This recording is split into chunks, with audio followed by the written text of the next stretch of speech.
One of the most common problems we see in the office is a lack of knee control, or the knee coming inwards with walking, running, lifting.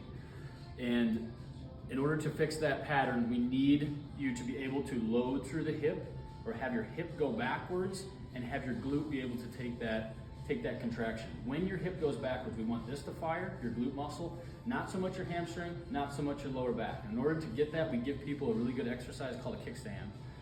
In order to get in that kickstand, you're gonna put one foot forward, you're gonna put the other foot backwards, and your glute medius muscle runs right where my hand is. Your glute medius muscle's job is to pull the knee out like this. So my hand, when that muscle contracts, it pulls the knee out and keeps it on the outside of the foot.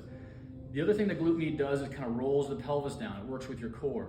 So when we set this up, we're gonna have you pull your knee out and keep it there, outside the part of the foot, and then we're gonna have you, sometimes it helps if you put a hand on the stomach and you get really tight through your core. When you get tight through your core, it's gonna round your back.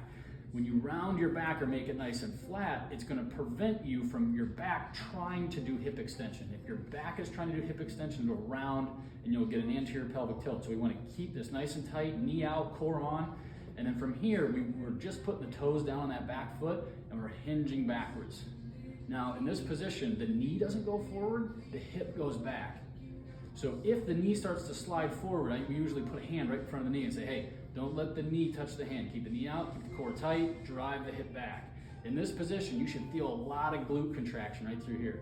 These are great to do, 5-10 reps of them. You can sit into the movement too. You can pick the back foot up and tap it to really get some glute contraction. But this is a really, really good movement to show you if you're getting proper glute contraction on each side or if you're compensating somewhere else.